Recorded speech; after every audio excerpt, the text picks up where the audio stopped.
नमस्कार, मी ॲडव्होकेट यशवंत महादेव साधू।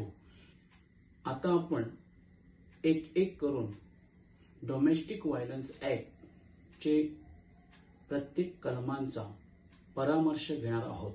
कलम 12 अन्वये डोमेस्टिक व्हायलन्स ॲक्ट प्रमाणे खटला दाखल झाल्यानंतर कलम 18 हे अतिशय महत्त्वाचे कलम आहे। या कलमाच्या अन्वये पीडित व्यक्ती संरक्षणात्मक आदेश म्हणजे प्रोटेक्शन ऑर्डर्स मिळवू शकते।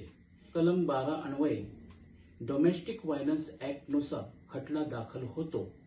त्यानंतर कलम 18 अन्वये पीडित स्त्री भविष्यात तिच्याबाबत कोणत्याही प्रकारे घरगुती हिंसाचाराचे कृत्य घडू नये याबाबत आदेश मिळवू शकते।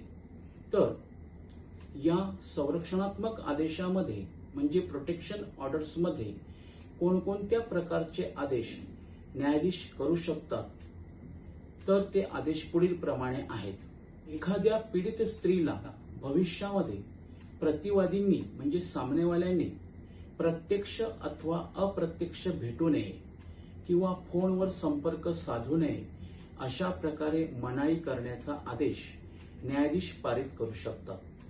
त्याचप्रमाणे कलम 18 अन्वये डोमेस्टिक व्हायलन्स ॲक्टच्या खटल्यामध्ये न्यायाधीश साहेब ज्या ठिकाणी स्त्री राहत आहे किंवा शिक्षण घेत आहे किंवा कामाला जात आहे त्या ठिकाणी प्रतिवादींनी किंवा पतीच्या नातेवाईकांनी आणि पतीने प्रवेश करू नये अशा प्रकारचा मनाई आदेश सुद्धा न्यायाधीश साहेब पारित करू शकतात।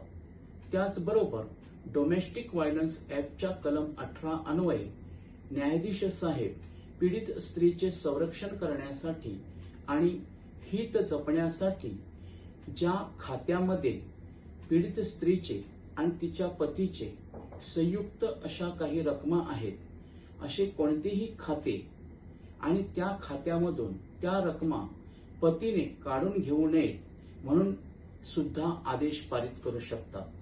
त्याचप्रमाणे एखाद्या स्त्रीचे खाते नसेल परंतु तिच्या पतीचे खाते असेल आणि त्या खात्यामध्ये रक्कम असेल तर त्या रकमेची विल्हेवाट पतीने लावू नये म्हणून सुद्धा न्यायाधीश साहेब या कलमाखाली म्हणजे डोमेस्टिक व्हायलन्स ॲक्टचे कलम 18 अन्वये प्रतिबंधात्मक आदेश किंवा मनाई आदेश पारित करू शकतात।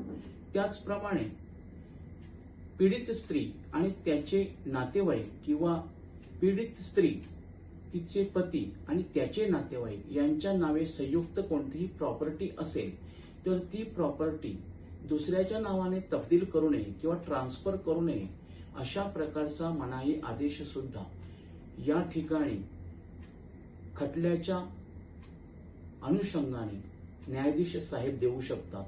त्याचप्रमाणे भविष्यामध्ये त्या स्त्रीच्या बाबत पतीने किंवा पतीच्या नातेवाईकांनी कोणत्याही प्रकारे घरगुती हिंसाचाराचे कृत्य करू नये अशा प्रकारचा कोणताही आदेश या संरक्षणात्मक आदेशा अन्वये प्रोटेक्शन ऑर्डर्स अन्वये कलम 18 अन्वये न्यायाधीश पारित करू शकतात।